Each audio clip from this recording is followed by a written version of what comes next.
అందరికీ వందనాలండి. అంతా బాగున్నారా? చాలా సంతోషం. దేవుని యొక్క వాక్య భాగంలో నుండి మనం గత వారం ఆదికాండము 12వ అధ్యాయం మొదటి వచనంలో నుండి కొన్ని అబ్రహాము గారి జీవితంలో దేవుడు దర్శించిన ఆ మొదటి దర్శనంలోనే తాను పూర్తిగా దేవునికి లోబడి విధేయుడై ఆయన వాక్యానుసారంగా జీవించటం అనేది కలిగి ఉన్నాడు గనుక అబ్రహాము గారి జీవితం క్రైస్తవ ప్రజలందరికీ కూడా ఒక ఆదర్శవంతమైనటువంటి జీవితంగా కనపడుతుంది. ప్రియులరా, ఇక్కడ మనం రెండవదిగా ఆలోచన చేసినప్పుడు నీవు లేచి నీ దేశము నుండి నేను చూపించే దేశానికి, నేను చూపించే ప్రాంతానికి, నేను చూపించే స్థలానికి నువ్వు వెళ్ళాలని దేవుడు చెప్పినప్పుడు వెంటనే అతడు దానికి లోబడినట్లుగా చూస్తున్నాం. ఇక్కడ దేశము అనేది ప్రధానమైనటువంటి అంశంగా ఈరోజు మనం ధ్యానం చేయబోతున్నాం. నీ దేశం, నీ దేశం అని అంటే ఇప్పుడు మన దేశం ఏంటండి? భారతదేశం. కానీ అప్పటికి అబ్రహాము గారి యొక్క దేశము కల్దీయ దేశం. కల్దీయ దేశం అనగా బబులోను. అనగా బబులోను అనేటువంటి ప్రాంతములో ఉన్నప్పుడు దేవుడు అబ్రహాము గారిని దర్శించారు. నీవు నీ దేశమైనటువంటి కల్దీయ దేశము నుండి లేక బబులోను అనేటువంటి ప్రాంతం నుండి నేను చూపించేటువంటి స్థలానికి నీవు వెళ్ళాలి.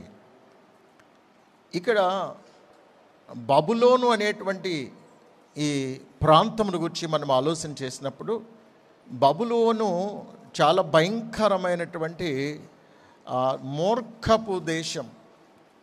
ఒక విధంగా మనందరికీ బాగా పరిచయమైనటువంటి సందర్భం ఏంటంటే దానియేలు, షద్రక్, మేషక్, అబేద్నెగోలు వారు ఎదుర్కొన్నటువంటి కఠినమైనటువంటి పరీక్ష లాంటి పరిస్థితులు మనకి బాగా తెలుసు. అది బబులోను దేశంలో విధించినటువంటి కఠిన శిక్ష.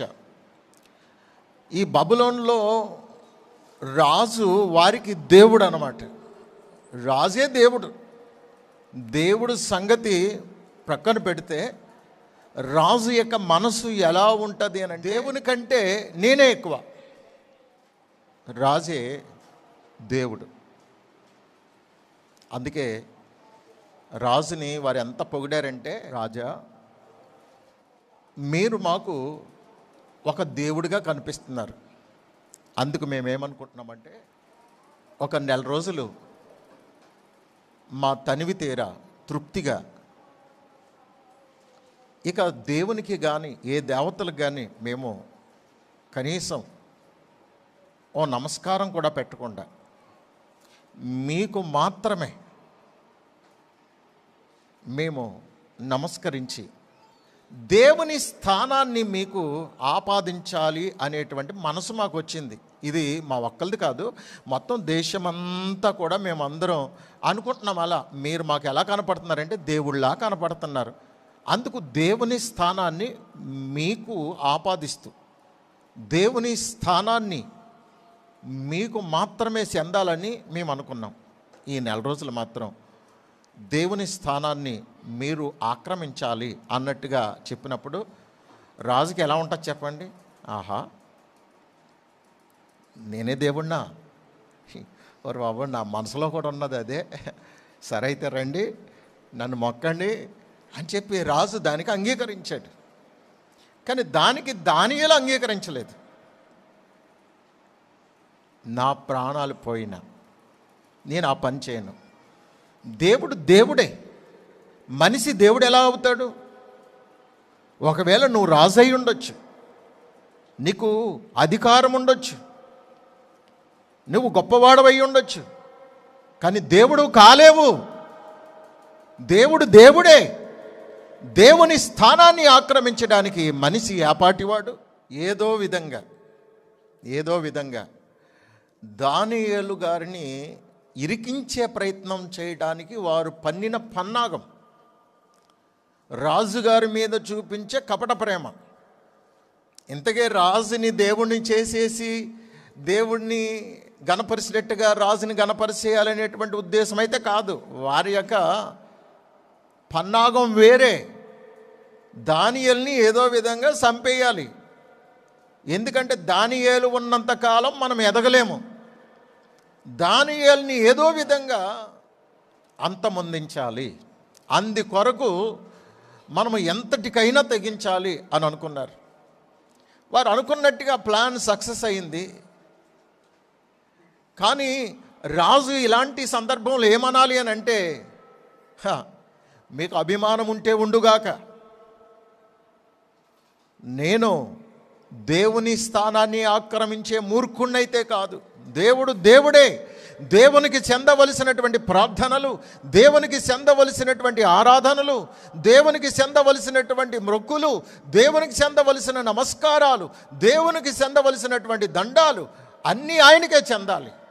దేవుని స్థానాన్ని ఆక్రమించడానికి నేనేవాణ్ణి, దేవుడు ఒకవేళ కళ్ళెర చేస్తే నా పని అయిపోతుంది అనేటువంటి ఆ అభిప్రాయం కలిగి ఉండవలసినటువంటి రాజు మనుషుల యొక్క మాటలకు సమ్మతించి ఓకే అన్నాడు.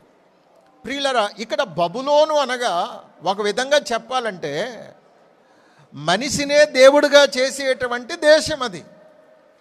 అలా అనుకున్నారు కాబట్టే ఆ దేశంలో ఎంతమంది రాజులు ఉన్నారో ఆ రాజులందరూ దేవుళ్ళై కూర్చున్నారు. అలాగే ఏ దేశమైతే దేవుణ్ణి గుర్తించకుండా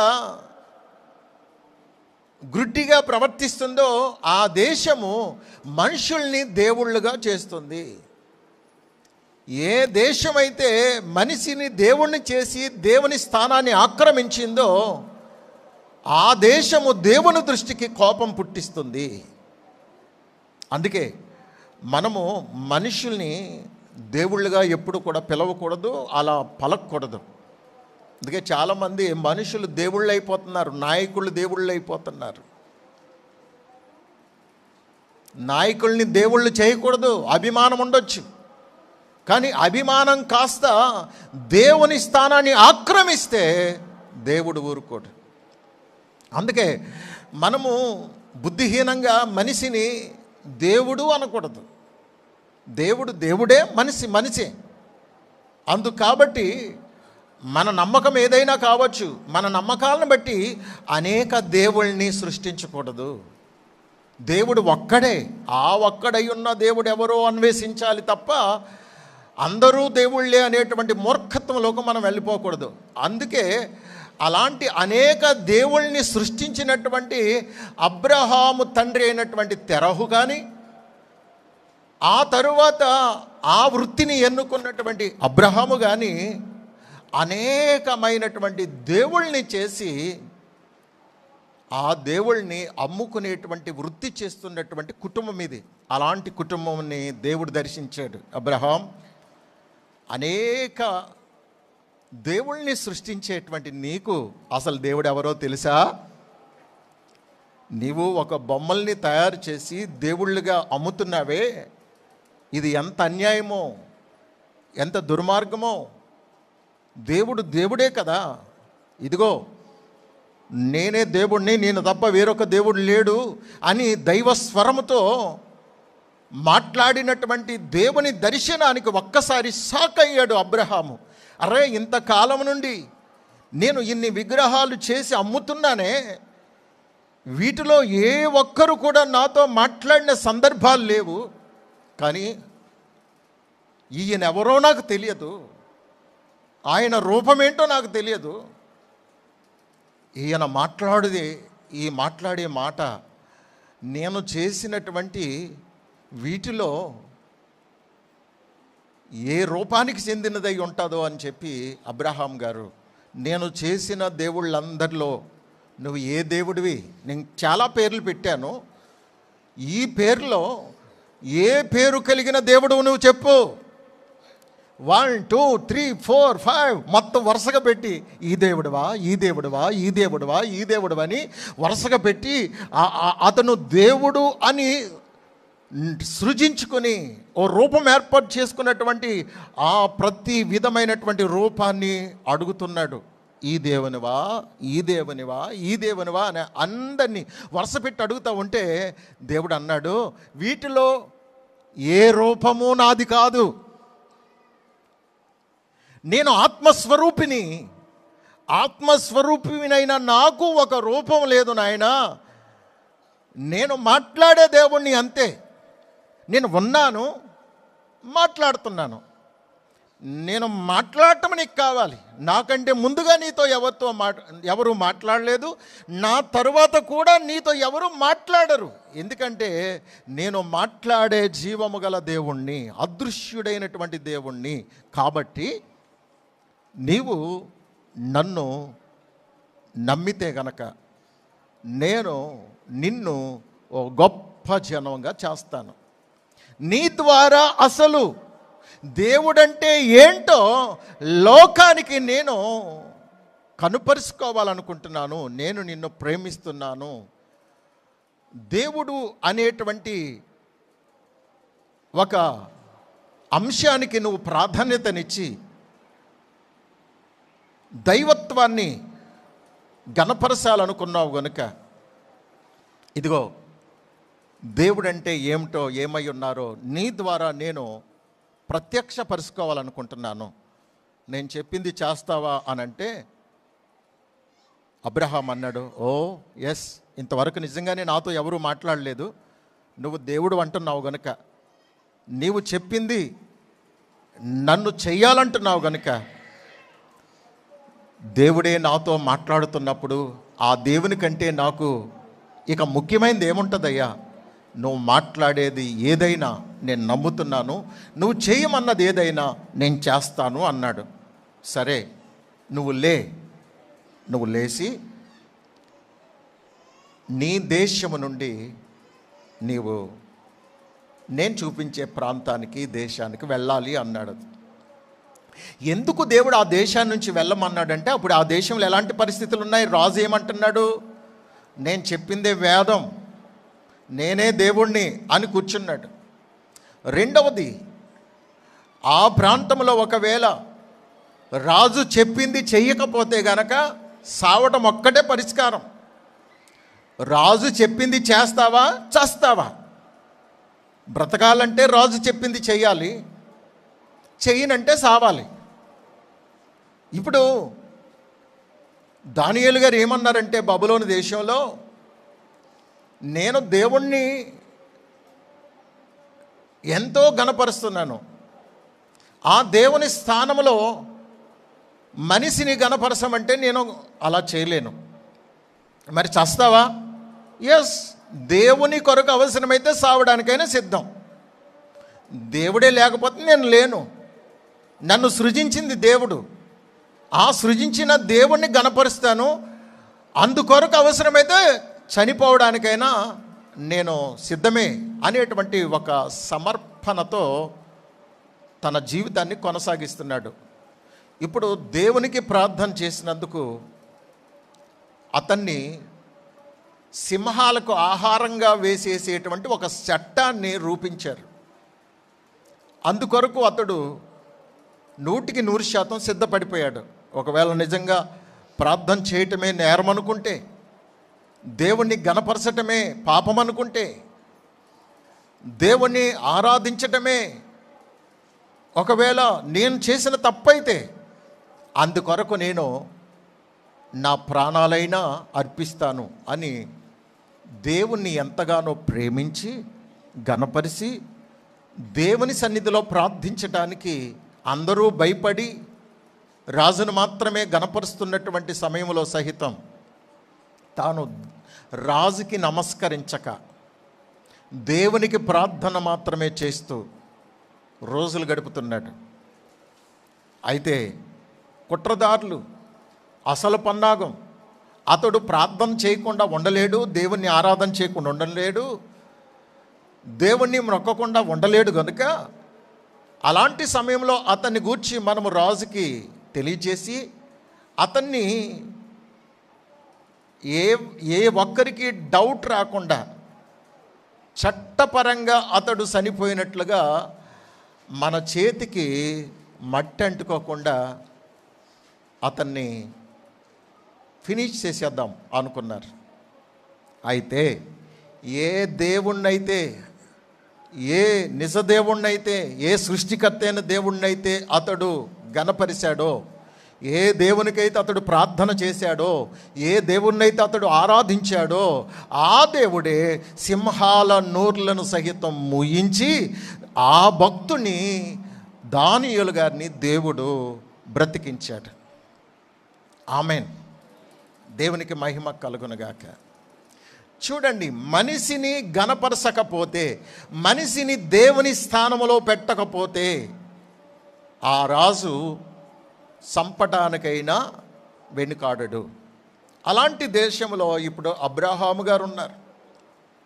అదే సమయంలో షద్రక్ మేషక్ అబేద్నెగోల కాలంలో ఒక విగ్రహానికి నమస్కారం చేయమని రాజు ఒక చట్టాన్ని చేశాడు.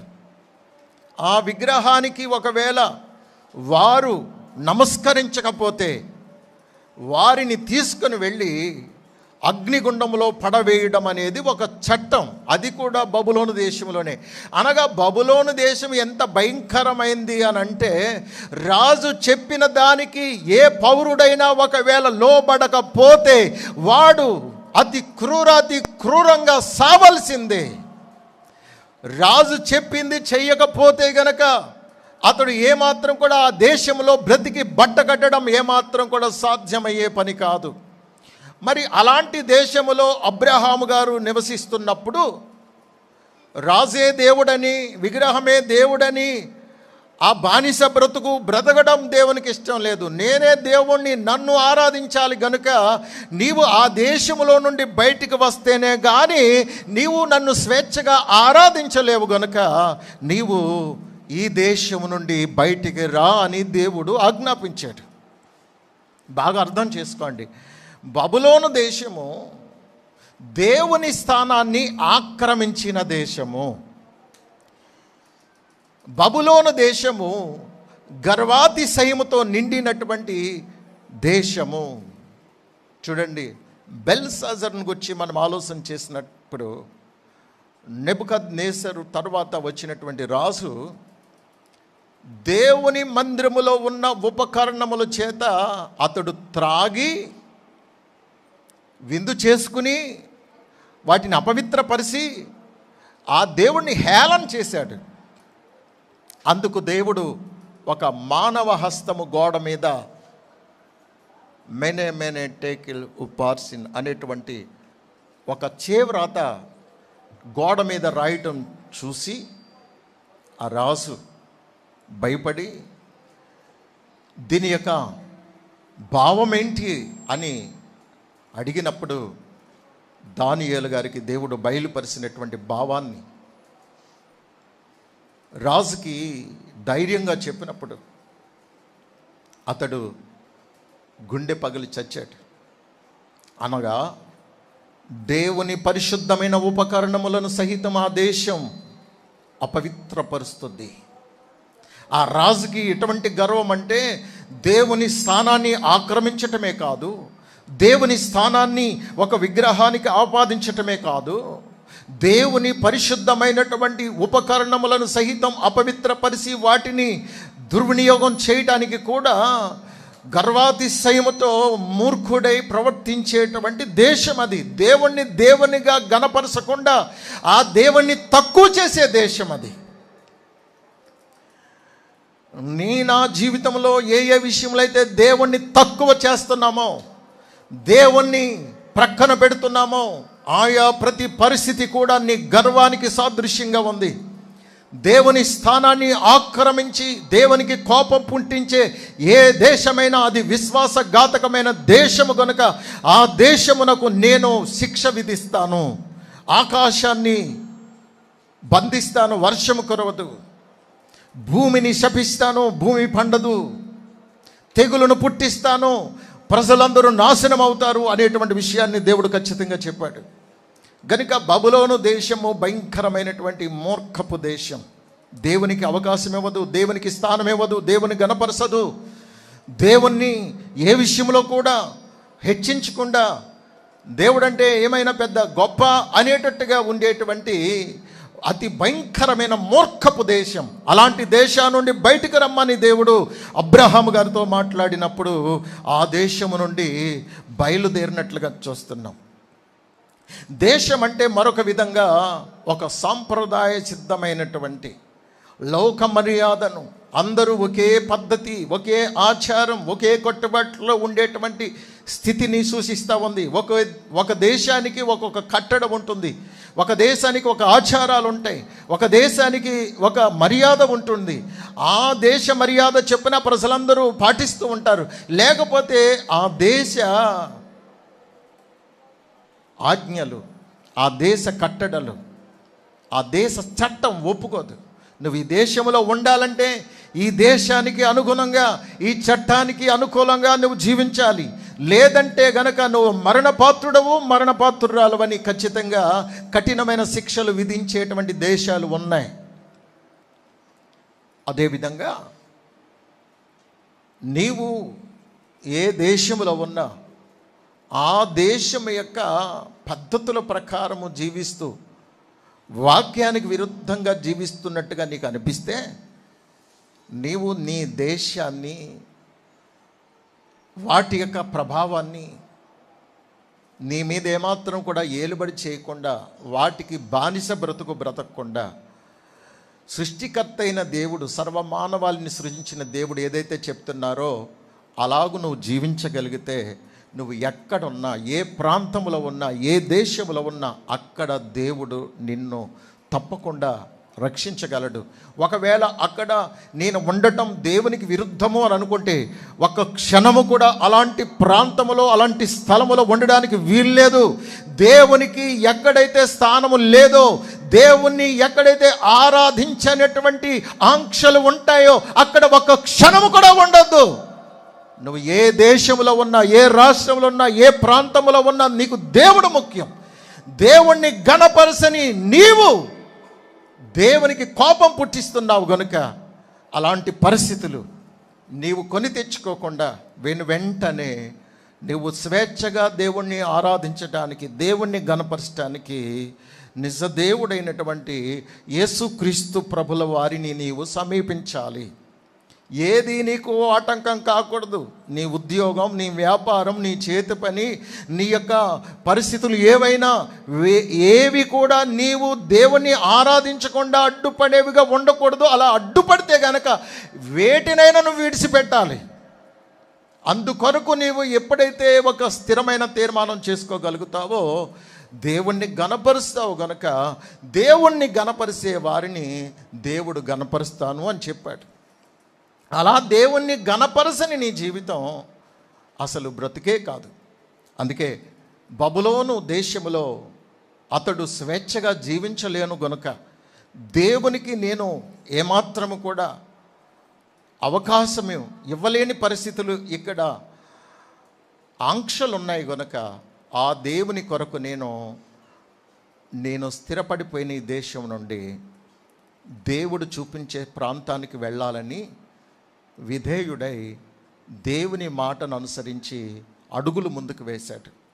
అందుకే అబ్రహాము అనేటువంటి ఒక సామాన్యమైన మానవుణ్ణి దేవుడు ఒక ఉన్నతమైనటువంటి స్థానాన్ని కలిగి ఉండేటట్లుగా, భక్తి అనే దానికి ఒక చక్కటి ఆదర్శవంతమైనటువంటి జీవితాన్ని జీవించి చూపించిన వాడు అబ్రహాము దేవుడు చెప్పింది ఏదైనా చేశాడు, చేస్తాడు, చేస్తూనే ఉంటాడు. అది తన నైజం. నాకు దేవుడు ముఖ్యం, దేవుని కొరకు నేనేమైనా చేస్తాను, ఏదైనా మానుకుంటాను, ఏదైనా తెగిస్తాను. అది అబ్రహాము గారి జీవితంలో ఉన్న సమర్పణ జీవితం. ఆ సమర్పణ జీవితం లేనప్పుడు మనం చేసే భక్తి కాదు. అలాంటి విధేయత లేనప్పుడు మనం చేసే భక్తి కాదు. మరొకరిని ఆలోచన చేసినప్పుడు రూతు అనేటువంటి ఒక ఆమెను గురించి జ్ఞాపకం చేసుకోవాలి. ఆమె ఎవరు అనంటే ఒక మోయాబీరాలు. మోయాబు అనే ఆ పేరుకు మూల పురుషుడు లోతును గురించి ఆలోచన చేస్తే దైవ క్రమములో చేరిన నీతి లోతులో లేదు, లోతు అనే వ్యక్తిలో లేదు.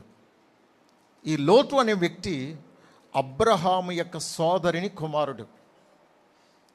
ఆ అబ్రహాము సోదరిని కుమారుడైనటువంటి ఈ లోతు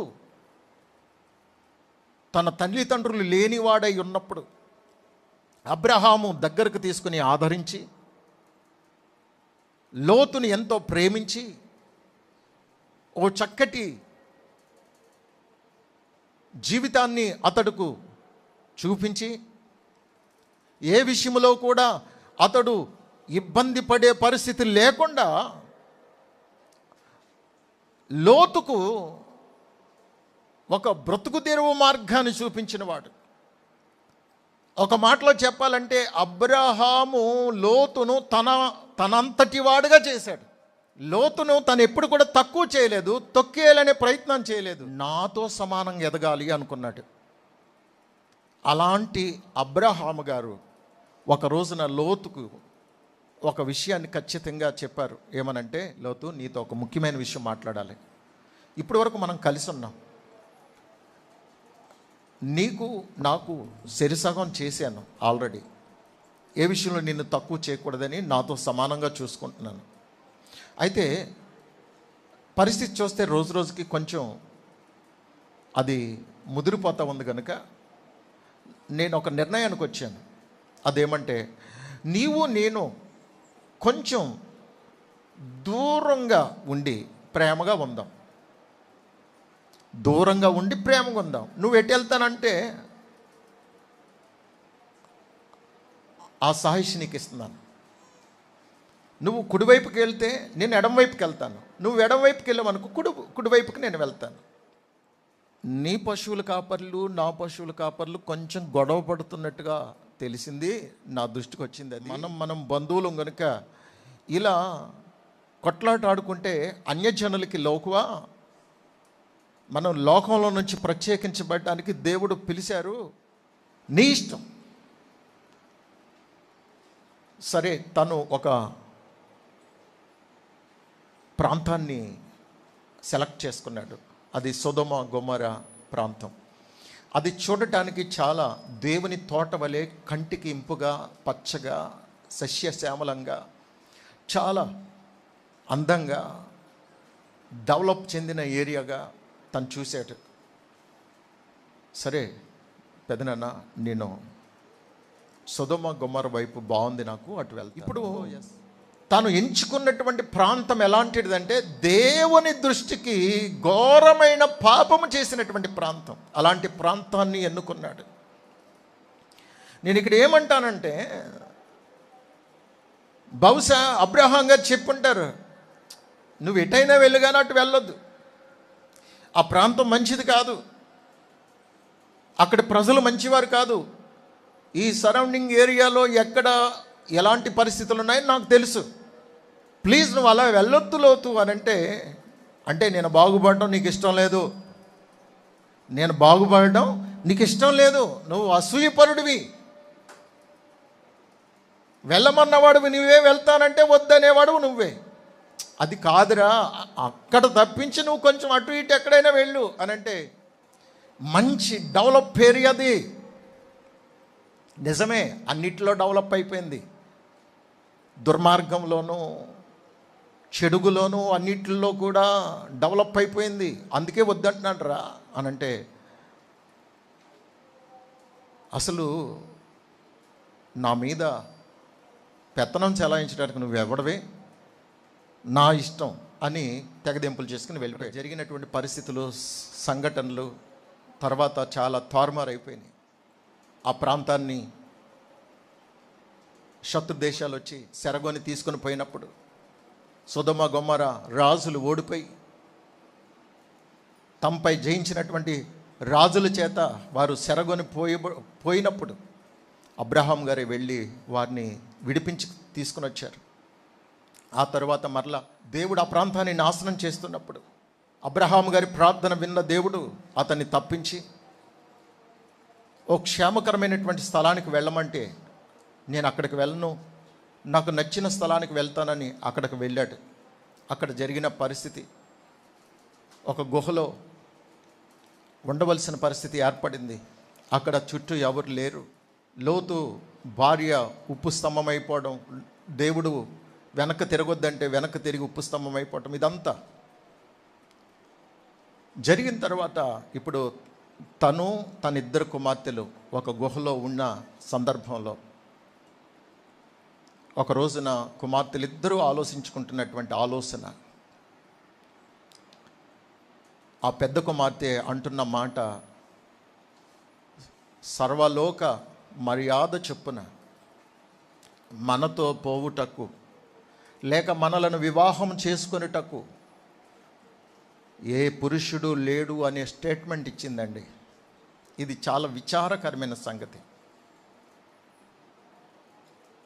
ఎందుకంటే వారికి సమీపంలోనే అబ్రహాముతో ఉన్నటువంటి గొప్ప సైన్యము, కుటుంబాలు ఉన్నాయి. అంటే తన కుమార్తెలను లోతు ఎలా పెంచాడు అంటే నూతిలో కప్పలా పెంచాడు. తనకు ఒక బంధుత్వాలు, సంబంధాలు, ఆత్మీయ నాయకత్వం, ఆత్మీయులతో సహవాసం లేకుండా తెగదెంపులు చేసి పెంచాడు. తనను గద్దించి బుద్ధి చెప్పేటువంటి ఆత్మీయ నాయకత్వం, సహవాసం లేకుండా తెగదెంపులు చేసేసుకున్నాడు లోతు. అందుకు వాళ్ళకి ఎలాంటి పనికిమాలిన ఆలోచన వచ్చింది అని అంటే, ఆలోచించడానికి కూడా బహు సిగ్గుకరమైనటువంటి ఆలోచన విధానం వారిలో వచ్చింది. నేను అది లోతుకు వెళ్ళడానికి ఇష్టపడట్లేదు. అయితే అక్కడ జరగకూడని ఒక అక్రమము జరిగిపోయింది.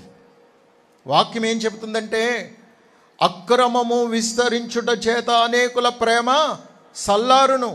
లోతులో అబ్రహాము గారి యొక్క నాయకత్వపు క్రమంలో నడవలసిన వాడు ఎప్పుడైతే త్రోవ తప్పాడో, క్రమం తప్పాడో, ఆ అక్రమము వాడి పిల్లల జీవితాల్లో అది క్రియ చేయటం ప్రారంభించింది. ఓ క్రమము తెలియనటువంటి ఓ దుర్మార్గపు ఆలోచన రావడం ప్రారంభమైంది. నీకు క్రమము తెలియకపోతే నీ పిల్లలకు కూడా అంతకంటే భయంకరంగా క్రమము తెలియని వారిగా, అక్రమమైన వారిగా మారిపోయే ప్రమాదం ఉంది. నీకు క్రమం తెలిస్తే నీ పిల్లలకి క్రమం తెలుస్తుంది. నీకొక నాయకత్వం అంటే నీ పిల్లలకు నాయకత్వం ఉంటుంది. నీవు పెద్దల్ని గౌరవిస్తే నీ పిల్లలు పెద్దల్ని గౌరవిస్తారు. నీవు మూర్ఖంగా జీవిస్తే నీ పిల్లలు అంతకంటే మూర్ఖులైపోతారు. నేను ఇంకా పెద్ద ఏమీ చెప్పను. ఈరోజు ఈ లేఖనాలని పరిశుద్ధాత్మ సహాయం ద్వారా వినగలుగుతున్నాం. దేవుడు అబ్రహాము గారి జీవితంలో ఓ గొప్ప ఆధ్యాత్మికమైన పాఠాలు నేర్పిస్తూ విశ్వాసులకు మాదిరిగా ఉండాలని, విశ్వాసులకు తండ్రిగా దేవుడు అబ్రహాము గారిని ఏర్పాటు చేసుకుని, కూర్చోమంటే కూర్చో, లేవమంటే లేవు, వెళ్ళంటే వెళ్ళు, రమ్మంటే రా, ఇది చేయమంటే చెయ్యి అన్నట్టుగా దేవుడు అబ్రహాము గారికి ట్రైనింగ్ ఇచ్చి ఓ క్రమబద్ధమైనటువంటి జీవితాన్ని నేర్పించారు. కనుక ఇప్పుడు అబ్రహాము గారిని చూసి నేర్చుకోవలసిన లోతు నేర్చుకోకుండా, నువ్వు చెప్పేది నాకు అక్కర్లేదని తెగదెంపులు చేసుకుని వెళ్ళిపోయాడు. కనుక ఇప్పుడు తనకెవ్వరూ దిక్కు లేరనుకున్న సమయంలో సహితం అబ్రహాముతో కలవడానికి లోతుకు మనసు రాలేదు.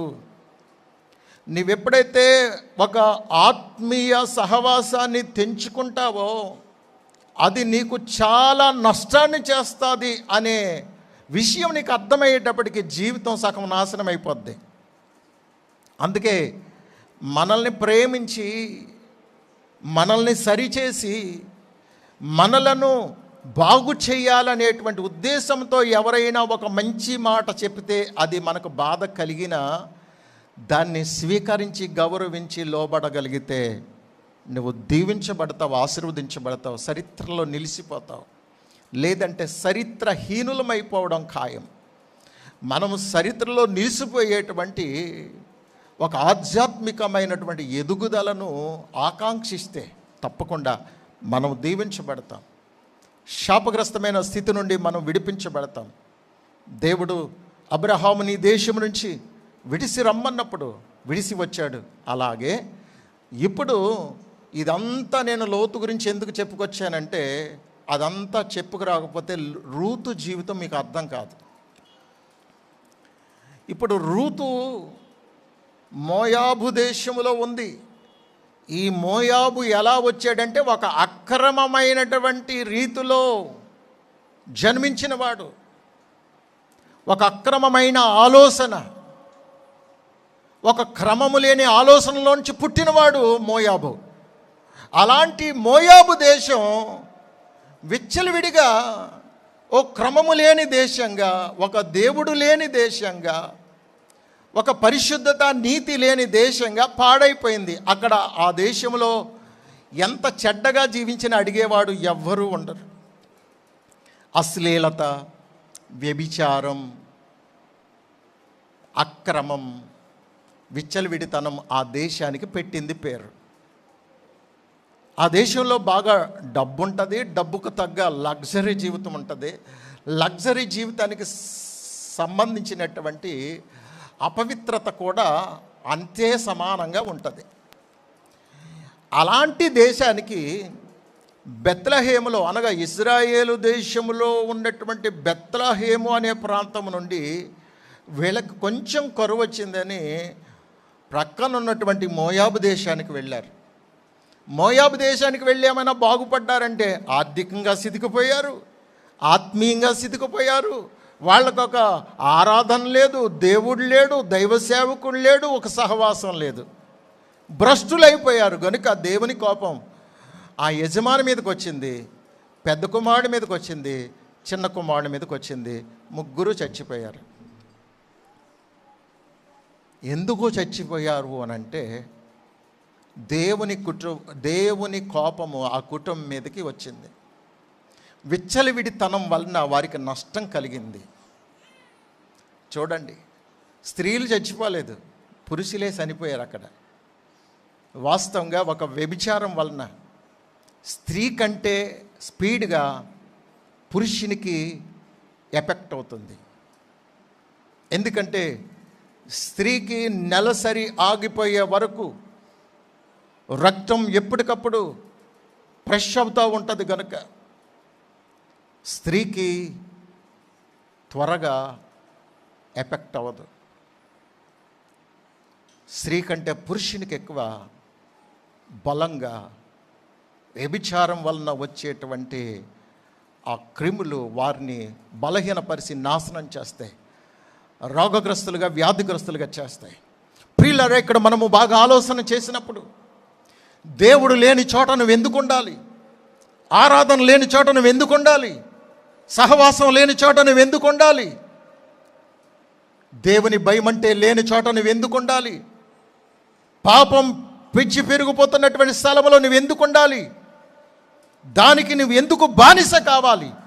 అక్కడి నుండి బయటకు రావలసిన నీవు అక్కడే అడ్జస్ట్ అయిపోతే గనక నీ జీవితం సర్వనాశనం అయిపోతుంది అన్నట్టుగా నయోమికి అర్థమైనప్పుడు, దేవుడు తన ప్రజల్ని దర్శిస్తున్నాడు, వారికి ఆహారం ఇచ్చిచున్నాడనే వార్త వినిన తర్వాత నయోమి మోయాబు దేశంలో పశ్చాత్తాపడినదై తన కోడళ్ళకి చెప్తుంది, అమ్మా, మీకు ఎప్పుడు నేను చెప్పలేదు, ఇదిగో మా దేశం ఓ ప్రత్యేకమైనది, మా దేవుడు సర్వ సృష్టికర్త అయిన దేవుడని మేము ఆరాధిస్తున్నటువంటి ఒక పరిశుద్ధ దేవుడు.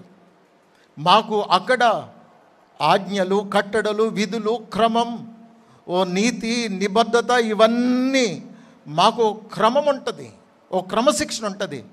అయితే మేము బ్రతుకు తెరువు కొరకు అని వచ్చి ఇక్కడ మేము స్థిరపడిపోయి ఆ ఆధ్యాత్మిక స్థితిని అంతటిని మరిచిపోయాం.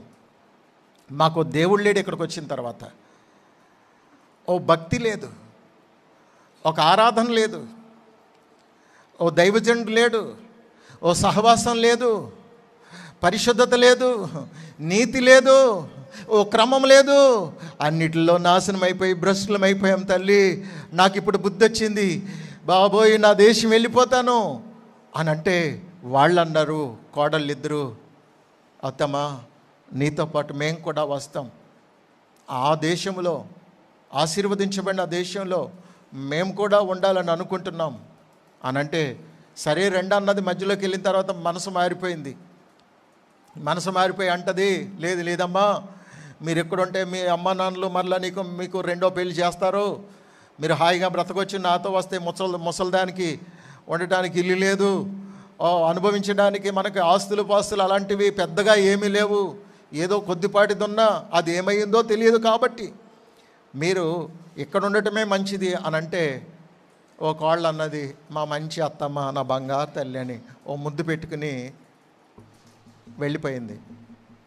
కానీ రూతు ఆమె మాత్రం పట్టు విడవక ఆమె అంటది, అత్తమ్మ నువ్వేమో బాగుపడాలా, మేం చెడిపోవాలా? నిజమైన దేవుడు అంటున్నావే, ఆ దేవుడు మాకొద్దా, నాకొద్దా? ఆ దేవునికి ఒక పరిశుద్ధమైనటువంటి ఆరాధన స్థలం ఉందన్నవే, ఆ స్థలములో మేము ఆరాధన చేయనక్కర్లేదా? ఒక దైవజనుడు ఉన్నాడు, లేక మీకు ఒక కట్టడలు, మీకు ఆజ్ఞలు, ఒక క్రమం ఉందన్నవే, మేము విచ్చలవిడిగా ఉండేటువంటి పతనమైనటువంటి ఈ పాడైపోయినటువంటి శపించబడిన దేశంలో ఉండాలి, నువ్వేమో ఆశీర్వదించబడాలా? లేదు లేదు, ఇది మొదలుకొని నీ దేవుడే నా దేవుడు, నీ జనమే నా జనము, నీ దేశమే నా దేశం, నువ్వెక్కడుంటే అక్కడే ఉంటాను, ఎక్కడ చచ్చిపోతే అక్కడే చచ్చిపోతాను, నన్ను రావద్దను మాట మాత్రం నువ్వు మాట్లాడద్దు, మరణము తప్ప నిన్ను నన్ను వేరు చేయగలిగింది ఏదీ లేదు, నీతో పాటు ఖచ్చితంగా నేను వస్తాను అత్తమ్మని నిర్ణయించుకుంది. కారణం ఏంటో తెలుసా?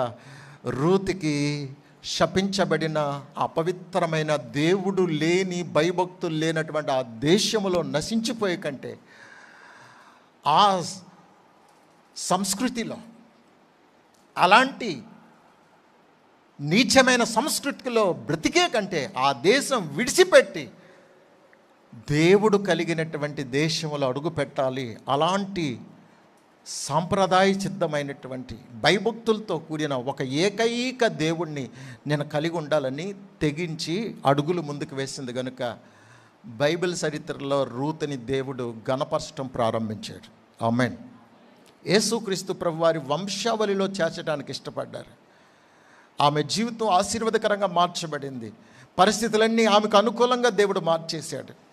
అవును, ఈ రోజున నీ దేశము నుండి, నీ దేశ సాంప్రదాయాల నుండి, నీ దేశ మూఢ నమ్మకాల నుండి, మీ దేశ పద్ధతులు ఏవైనా వాటన్నిటి నుండి మనల్ని ప్రత్యేకించబడాలని చెప్పినప్పుడు, ఒకవేళ ఇక్కడున్న వారిలో, ఈ మాటలు వింటున్న వారిలో ఎవరిలైనా ఒకవేళ మూఢ నమ్మకాల చేత, వాక్యానికి విరుద్ధమైనటువంటి ఆచారాల చేత మనం బ్రతుకుతూ ఉంటే, అలాంటి పరిస్థితి నుండి మనం బయటపడాలి. పెళ్ళిళ్ళలో సర్వసాధారణంగా ఏమని చెప్తారంటే, భారతదేశ సాంప్రదాయ ప్రకారము వివాహంలో మాంగళ్య సూత్రం కట్టడం ఇది ఒక పద్ధతి గనుక అని కడతారు. కానీ మా ఇద్దరు పిల్లలకి దేవుని మహాకృపను బట్టి అలాంటి మాంగళ్య సూత్రం, అలాంటి ఆచారం లేకుండానే ఒక పరిశుద్ధమైన వివాహంగా చేయటానికి, మంగళవారం శుక్రవారం అశుభాలుగా చూసేటువంటి ఆ రోజుల్లోనే పిల్లలకి పెళ్ళిళ్ళు చేయటం, పంపించటాలు కూడా మేము వ్యతిరేకంగా చేశాం. అమావాస్యకి వ్యతిరేకంగా ప్రతిదీ చేయటం జరిగింది, ముహూర్తాలు లేకుండా దైవ చిత్తానుసారంగా. దేవుడు ప్రతి విషయంలో కూడా ఒక ఆధ్యాత్మికమైన రీతిలో ప్రతి కార్యమును చేశారు. వాస్తులు ఏమాత్రం చూడకుండా ఇంటిని నిర్మించటం, మేస్త్రి గారు ఏం చెప్పినా అవి నేనేం పట్టించుకోకుండా నాకు నచ్చినట్టుగా చెయ్యండి అయ్యా, మీకు ఎందుకు బాధ అని చెప్పడం జరిగింది. ప్రియులారా, ఇలా ఏ విషయంలో చూసినా అన్ని విషయాల్లో చాలామంది జీవితంలో ఒక మూఢనమ్మకాలు, దేవునికి విరుద్ధమైన కొన్ని ఆచారాలు పేరుకుపోయి స్థిరపడిపోయి వాటిలోంచి బయటపడలేక బంధించబడి మ్రొగ్గిపోతున్నటువంటి వారలారా, మన జీవితంలో ఏలుబడి చేస్తున్న వ్యభిచారం, పాపం, అపవిత్రత, అన్యాయం, అక్రమం, తిరుగుబాటు, దుర్మార్గత, ఇలాంటి వాటన్నిటికీ స్వస్తి చెప్పి దేవుడు చేయమని చేస్తే మనలను నియమించిన స్థలానికి తీసుకుని వెళ్ళబోతున్నాడు. చివరిగా ఆ వాక్యాన్ని చదివేసి మనం ముగించుకుందాం. హెబ్రీ పత్రిక 11వ అధ్యాయము 8 నుండి 16 వచ్చిన భాగాలు నేను త్వరగా చదువుతున్నాను, వింటూ చక్కగా ఆలోచన చేయండి. అబ్రహాము పిలువబడినప్పుడు విశ్వాసమును బట్టి ఆ పిలుపునకు లోబడి తాను స్వాస్యముగా పొందనయ్యున్న ప్రదేశమునకు బయలు వెళ్ళాను.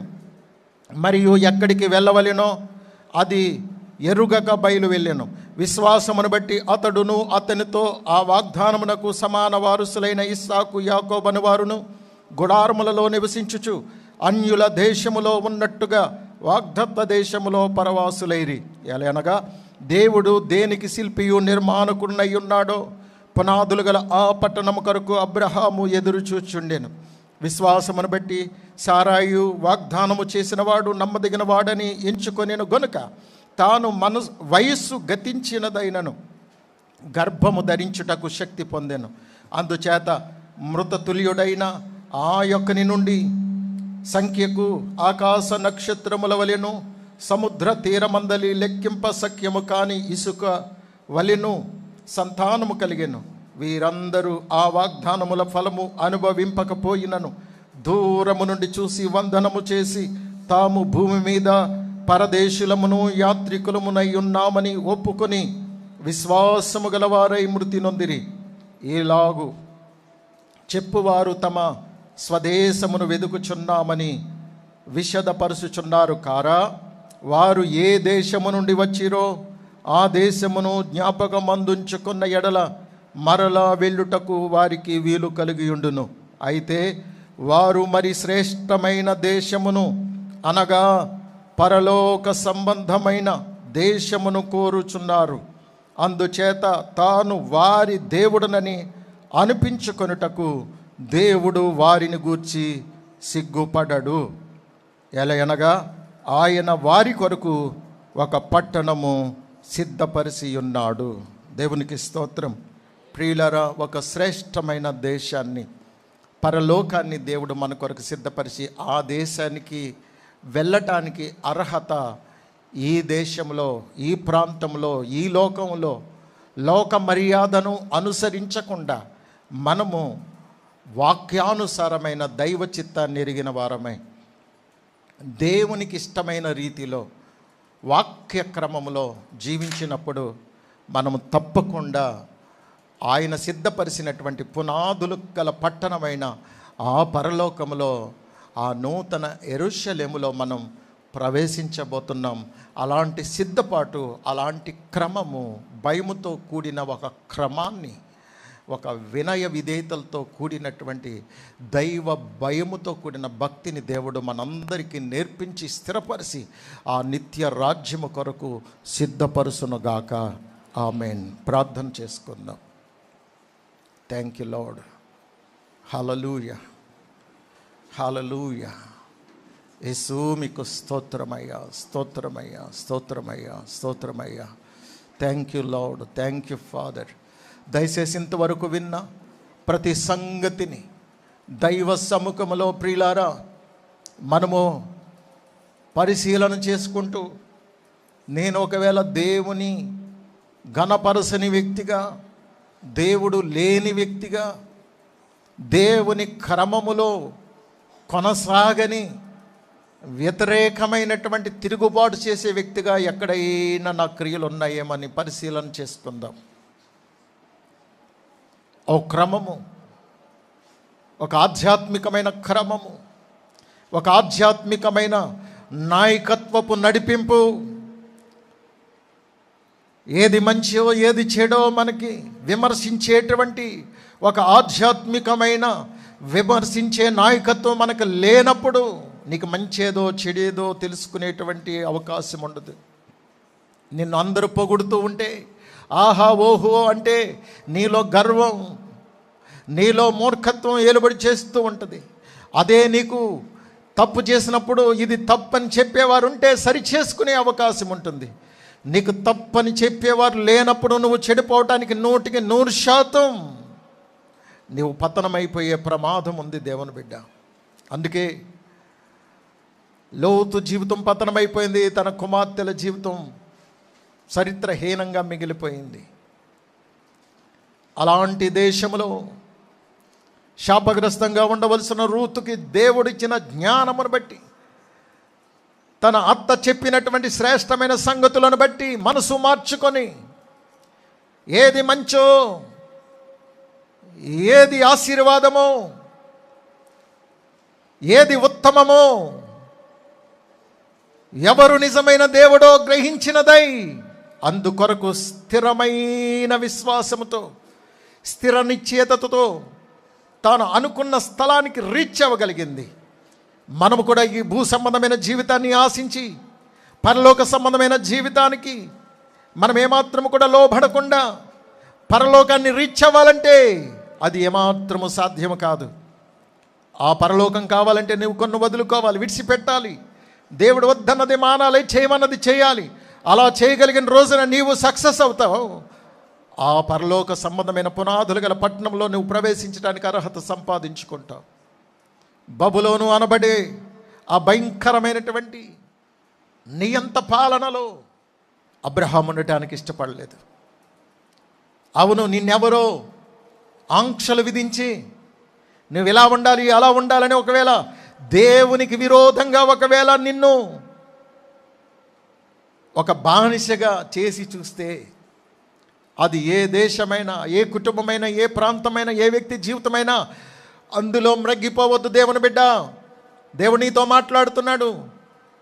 ఎక్కడైతే దేవుని స్థానము ఆక్రమించిన పరిస్థితులు ఉన్నాయో, అది నీ ఉద్యోగమైన, వ్యాపారమైనా, ఏ దేశమైనా, ఏ రాష్ట్రమైనా, ఏ పరిస్థితులైనా, చదువైనా, ఏదైనా, వాటినన్నిటిని అధిగమించి నేను దేవుణ్ణి ఘనపరచాలి, దేవుని తర్వాతే ఏదైనా, నిజమైన దేవుడు ఎవరో ఆ దేవుణ్ణి ఘనపరచుటకు నేను ఎల్లప్పుడూ సంసిద్ధంగా ఉన్నాననేటువంటి సమర్పణ జీవితం నీలో రాకపోతే గనక నీవు భ్రష్టత్వంలోకి వెళ్ళిపోతున్నావు దేవుని బిడ్డ. నాశనానికి వెళ్ళిపోతున్నావు, నరకానికి, పాతాళానికి వెళ్ళిపోతున్నావు. గనుక అలాగూ నువ్వు నశించిపోవటం దేవునికి ఇష్టం లేదు. కనుక ఈరోజు నీతో మాట్లాడుతున్నారు. ఈ మాటను విశ్వసించి విధేయత చూపించగలిగితే నీ జీవితాన్ని ఆశీర్వాదకరంగా దేవుడు చేయబోతున్నాడు. Thank you lord. మహాపరిశుద్ధులైన మా పరలోకపు తండ్రి, మీకు వందనాలు, స్తోత్రాలు. అబ్రహాము గారి జీవితంలో ఒక్కొక్క విషయాన్ని మాకు తేటగా, సూటిగా తెలియచేసి ప్రభువా మాతో నిర్మోహమటంగా మాట్లాడి సర్వసత్యములోనికి నడిపిస్తున్న దేవా మీకు స్తోత్రం. ఏది మంచో, ఏది చెడో, ఏది చేయాలో, ఏది చేయకూడదో, ఎక్కడ ఉండాలో, ఎక్కడ ఉండకూడదు, ఎవరితో సహవాసం చేయాలో, ఎవరితో సహవాసం చేయకూడదో, ప్రతి విషయములోనూ సమయోచితమైన జ్ఞానముతో అయ్యా ప్రతి వారిని నూతన పరసమని వేడుకొనిస్తున్నాం ప్రభువా.